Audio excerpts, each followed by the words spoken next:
Hey, welcome in. Oh, hey, welcome in. We should be live on Rumble and YouTube. So hopefully the sound is okay. Let me know if there's any problems. Anyway, what are we going to talk about? Well, we got a bunch of stuff. I thought we'd start off with a win for the patriarchy. It says, UPenn swimmer competed as male for 3 years, now dominating women's competitions, identifying as female. Well, there we go again. There we go. There goes that Y chromosome again. Nice job. Sweet. Sweet. All right. Anyway, so now that we've got that out of the way, let's move on. So we've heard about the incoming Twitter CEO. He said that the company should focus less on free speech. Well, that's what everybody wants to hear. Not very interested in the First Amendment either. They see themselves now as like a global company. And they want global censorship, I guess. So that's not very good. What are they going to censor? Well, you know who they're going to censor. It's going to be you, right? It's not going to be their friends. I mean, let's take a look at this. As Biden resumes nuclear talks, Iran declares, "We will not back off from the annihilation of Israel." I wonder if these guys are on Twitter. Let's take a little check. Oh, there he is. Khomeini, the Ayatollah's on there. All he wants to do, he's just making public statements about wanting to annihilate Israel. No big deal. No big deal whatsoever. So I wonder, is this going to be a problem for Twitter? I don't know. I don't think it will be for some reason. I don't think that the new CEO is going to be he's going to focus on this speech too much. I doubt it very much. What is it with the left too and wanting to annihilate Israel? What is it with the left and Israel? I mean, they all hate Israel for some reason. I mean, BLM isn't a big fan of Israel. Why Black Lives Matter sides with Hamas against Israel? Hamas says explicitly that they want to get rid of Israel. They say it explicitly. Like, it's not just me making this up. This is what they say they want to do. And, yeah, so why is it that everybody on the left seems to like people who want to destroy Israel? I just find it a very, very strange thing. Twitter isn't too worried about it. Twitter's not too worried about it at all. They seem like maybe they're okay with it. I don't know. It's a weird thing with the left. The CEO wants to focus less on free speech. Jeez Louise. Well, this can't be a good thing, but it's not, I mean, everybody thought, or some people thought, well, Jack Dorsey's going, maybe that'll be a good thing, right? Because he's the guy who banned the president of the United States, which seems a little over the top, doesn't it? It seems like perhaps a little bit of overreach there.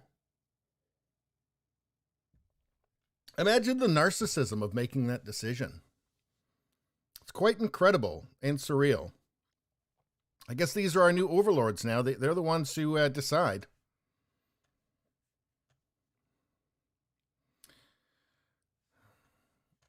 Let's see. Technology Review asked how Agrawal balances, how he's going to get Twitter to balance its efforts to combat misinformation with wanting to protect free speech as a core value and to respect the First Amendment. Well, he doesn't, and they're not interested, and it's not a core value, and doesn't care. So there's that. Quote, "Our role is not to be bound by the First Amendment, but our role is to serve a healthy public conversation, and our moves are reflective of things that we believe lead to a healthier public conversation." Well, that's nice. That sounds really good. I love healthier public conversations. I think that typically means that you can't disagree with them, right? Healthy is where everybody agrees and they decide what's true. Healthier public conversation. The kinds of things we do about this is focus less on thinking about free speech, but thinking about how times have changed. What does that mean? But thinking about how times have changed. What does that mean exactly? Like, free speech isn't important anymore, or we don't like it? I still like it. I think most people still like it. I mean, if that's how times are changing, I'm not for that. I'm against that, right? Because I'd like free speech, so I'm going to have to disagree with him there. Although when they're focusing on free speech, it's usually about stopping it. So I don't know. Maybe it's a good thing. One of the changes today that we see is speech is easy on the internet. It's so easy. It's way too easy. I mean, just anybody can do it. Anybody can be heard. You can't have that. I mean, we should have overlords, right? Internet overlords who tell us what to think and what to say. Or at least prevent us from saying things that they don't like.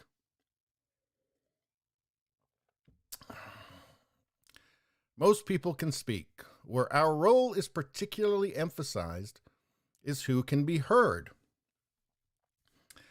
I mean, he's just kind of saying it out loud, right? Like, what does that mean? Where our role is particularly emphasized is who can be heard. So deciding who you can hear. And it's not going to be people that disagree with them. The scarce commodity today is attention. There's a lot of content out there, a lot of tweets out there. Not all of it gets attention. Some subset of it gets attention. Then, of course, they want to decide.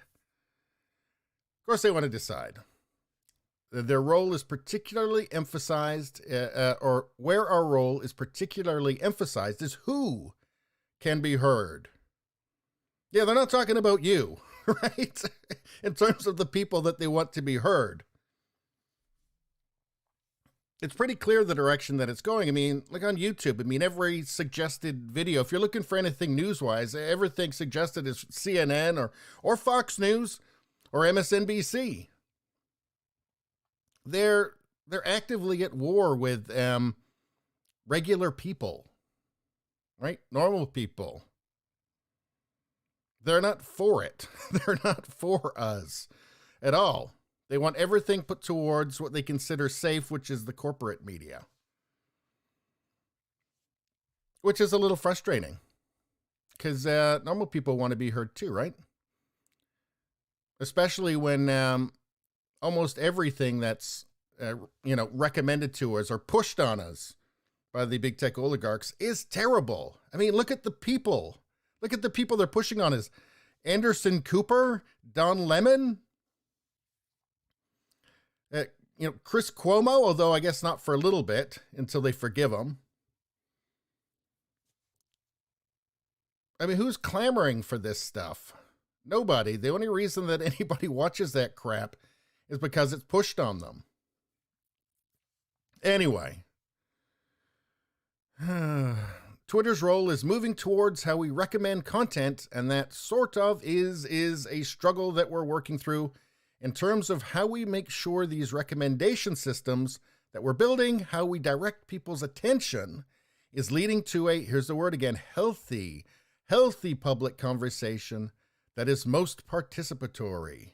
And how do you get a participatory public conversation? Canceling everybody that disagrees with you. Of course. Nice. We're at the point where they're not hiding it anymore, right?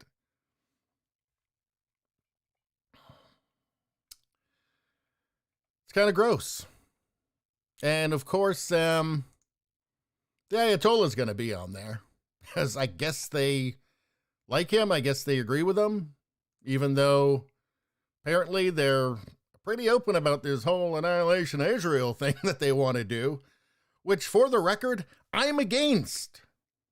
I'm against that. I think that's bad. Twitter, different strokes, different folks, I guess. I guess that's Twitter's take on it. Again, why is everybody that the left likes wants to destroy Israel? I just find it the weirdest thing. Black Lives Matter sides with Hamas against Israel. Hamas wants to literally destroy Israel. They're not shy about it. They say it all the time. It's in their charter. It's a weird thing. Speaking of BLM, surprise, surprise, turns out they hate Christmas. Well, white Christmas. White Christmas. BLM launches Christmas campaign against white supremacist capitalism. Yeah, because it's always capitalism, isn't it? Well, it's always actually everything, right? So how easy is it to be in BLM? You just have to hate everything that's not you. I mean, they don't hate capitalism so much that they don't go on house buying sprees, of course.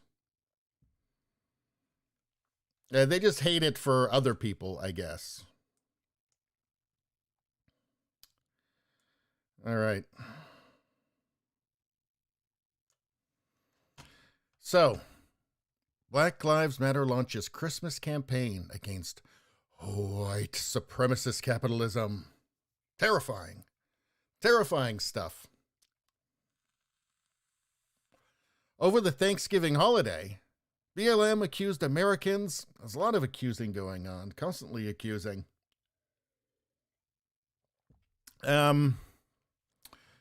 Accused Americans of eating dry turkey and overcooked stuffing on stolen land.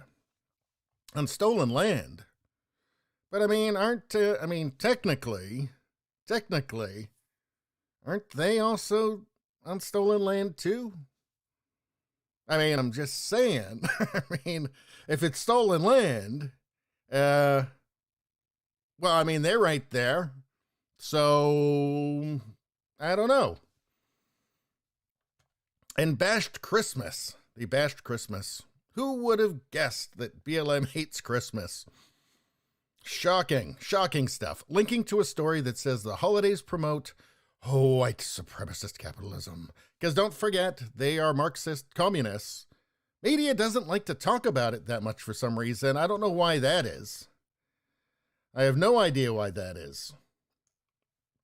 Maybe it's because they don't want people to not like BLM, maybe. That could make sense, I guess. But the whole capitalism thing comes up all the time. I mean, when everything is the WS, the old WS, is the Supremes, of course, capitalism is going to be there too. But I think capitalism is really the core of it. That's the thing they hate the most.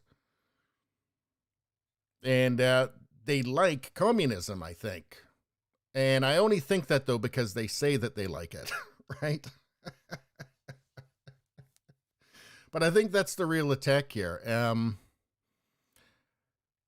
Marxist equity, which means that everybody's hungry all the time, except for the top communists. They've got lots. They're doing just fine.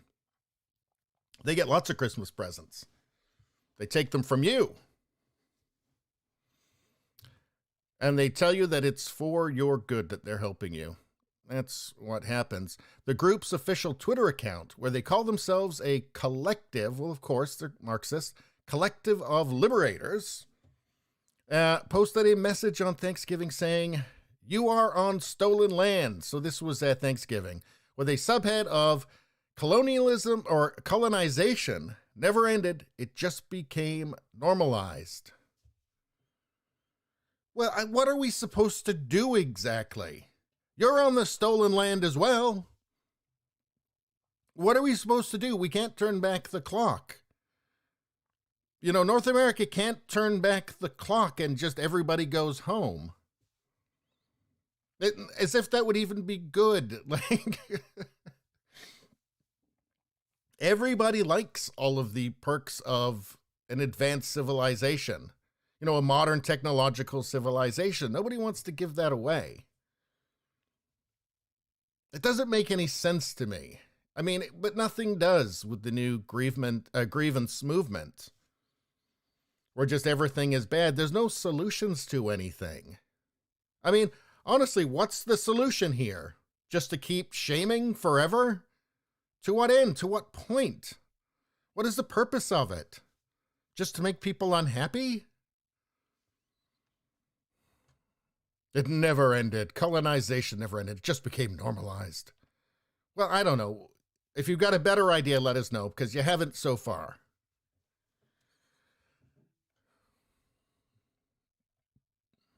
Families whose loved ones were stolen by state-sanctioned violence and white supremacy, which is everything, including birds and rocks and milk. You know what I want to do is I want to do a live stream where people write in the comments in the chat section and they just ask me to look up things to see if they're racist. Just random shit, because I think that if you really take a good look, you could pretty much find some article or paper or something that will claim literally anything. I mean, there's whole industries now around this. There's whole there's whole parts of the education system. They're just dedicated to calling things racist and coming up with some bizarre or trivial reasoning for it. So that could be a fun little thing. People just write in the chat. They just say, look up, I don't know, look up cardboard. See if there's somebody who's called that racist. I think you're going to be able to find something. I really think so. Or I'll be able to find something. Could be a fun little game.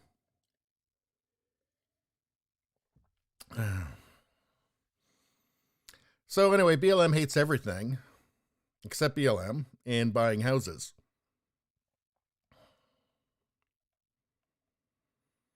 Well, let's see. They've got a Black Christmas thing here. So maybe they don't actually hate all Christmas, just white Christmas, I think. Take a look. Black Christmas. Let's see. Build black, buy black, bank black. So as far as I can tell, they're pro anything black. So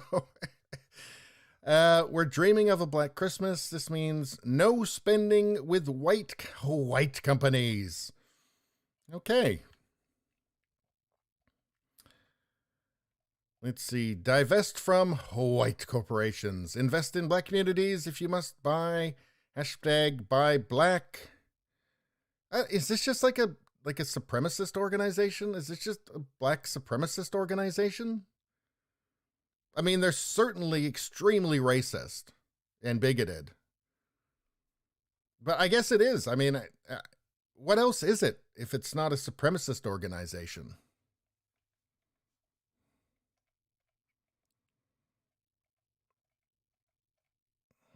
All right. What else have we got?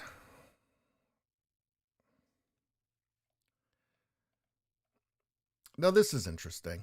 Self-proclaimed first grade teacher boasts, my favorite moments are always when my students ask about my queerness. Well, that seems like an odd thing to say. It seems like an awfully narcissistic thing to say. Like maybe you're more concerned with showing off your queerness than you are with teaching kids. Maybe that's more important to you. I find it a bit weird. Self-proclaimed first grade teacher boasts, my favorite moments are always when my students ask about my queerness. I have to read it again to make sure I'm actually getting it. Do they ever ask about your narcissism? Because you think maybe they might start picking up on something. Teachers really into teacher. Teachers really interested in teacher. I mean, can you ask questions that aren't to do with the teacher? Right? Is the teacher just talking about herself the whole class? Are these kids learning anything?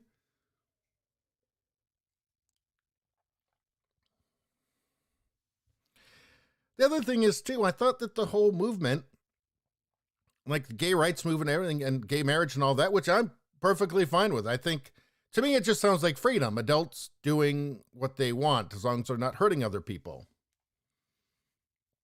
That just sounds like freedom to me. It's none of my business. You know, people should be able to do what they want. Adults should be able to do what they want. No problem. But I kind of thought that they won this war, and that the whole point of it was to make it not matter. Like, it's just normal, just another person. I mean, that's what we were told. I mean, isn't it? Were we told, you know, the gay rights movement is about constantly reminding everybody that they're gay? And then saying that you're oppressing them when you don't even care, right? I mean, isn't that the thing? It's supposed to be people don't care. I don't care. That's supposed to be a good thing. I thought that was the point of the whole thing, that people shouldn't care. Apparently, that's not good enough. All right. I think these kids are they probably don't like the teacher that much. Not because of queerness or anything, just it's probably really annoying. And another thing, favorite moments. Really, the favorite moments are about you? The favorite moments are about you. Kids asking you about you. Again, it just sounds awful narcissistic to me. Shouldn't it be something that is like about the kids? Like the kids doing something good, the kids succeeding at something? I would think those should be the favorite moments. Does she even know any of the kids' names? It sounds like she's just staring in a mirror all day.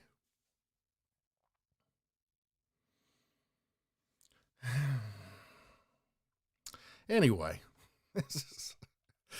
this stuff, you can't make it up. A reputed first grade teacher who said she has her students refer to her as Professor.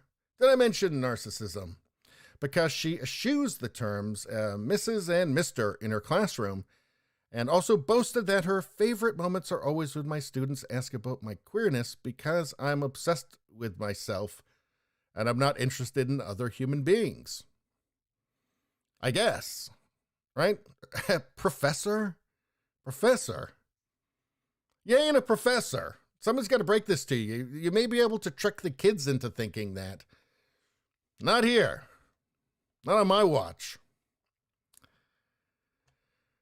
My students call me Professor Nello because I prefer not to use Mrs. or Mr. in my classroom. I teach all subjects as a first grade teacher, but my favorite moments are always when my students ask about my queerness because I only really care about myself and I'm only really interested in myself. Because society told me that I'm supposed to be obsessed with this. I mean, she looks very nice and she looks happy, and you know, I'm sure she's a good teacher. I just don't understand what the point is. Like, again, the narcissism question comes in, right? Like, why do you have to make this a part of the first grade curriculum? Just seems a bit odd.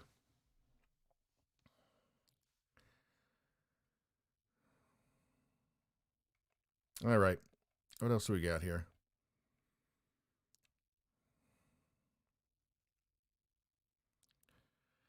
Nallo wrote of the magic of curiosity of her young students, adding, "But the truth is, it has never been children that struggle with adjusting to the complexities of human experience. Well, they just don't know what the hell's going on. My students are 6 to 7 years old, and they are still steeped in the magic of curiosity." What does this have to do with what you get them to call you? I don't know. Again, it seems like a tad bit of narcissism going on here. She referred to her students as turtles. Turtles. My students know about and have met my wife at school.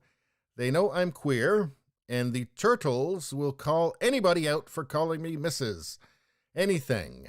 I told them my story once and never needed to say it again. If only adults adjusted as quickly and easily, it may save many of our lives. Nobody actually cares. This is the thing, like, you won. It is totally normal now if you would just let it be.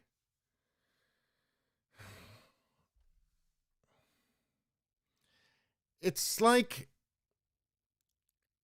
when you tie your identity into something, and especially when there's an oppression narrative around it, and that becomes a part of who you are, I guess it's very difficult to let that go. You need to keep up with this idea that society is against you. I'm sorry, now, if you're like in the corporate world, that's a benefit to you.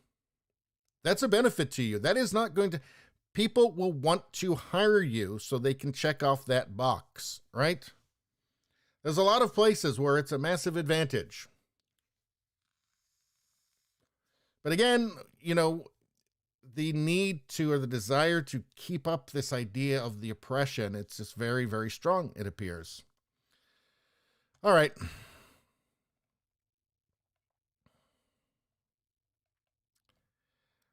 Let's see. I bet you the internet has something to say about this.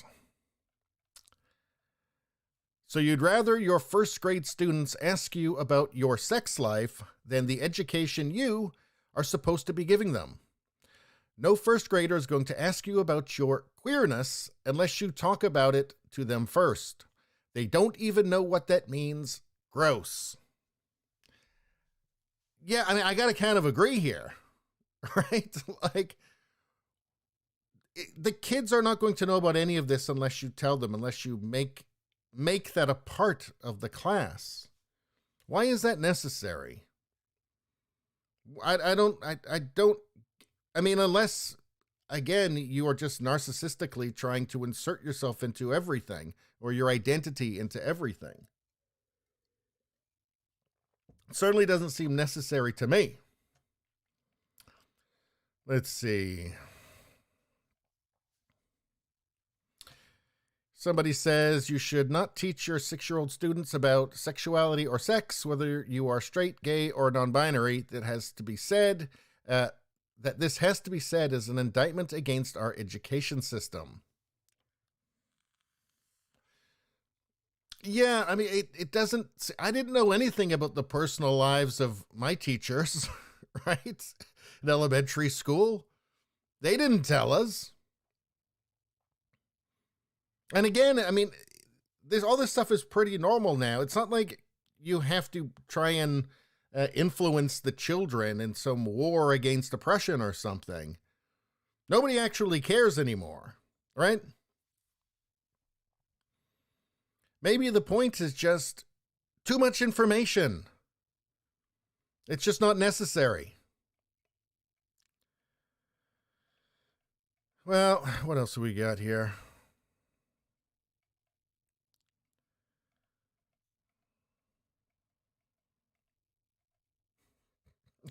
This is a good one. Insisting that first graders address you by professor is the funniest flex in a long time. Yeah, I agree. I agree. I mean, look, she's smiling. She actually looks like a really nice person there. I don't want to be mean or nasty about this, right? It seems like an overreach and just isn't necessary. And it feels like this kind of modern culture of just abject narcissism that people can't control. They can't control it anymore.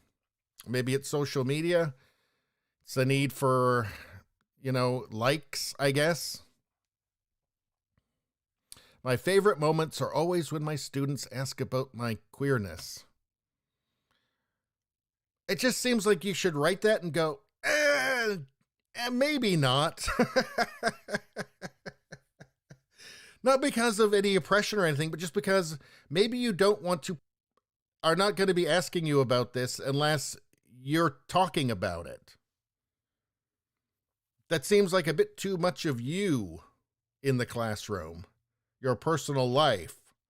which again, I didn't know a damn thing about my teachers, and I also didn't care. I'm going to go ahead and guess very little.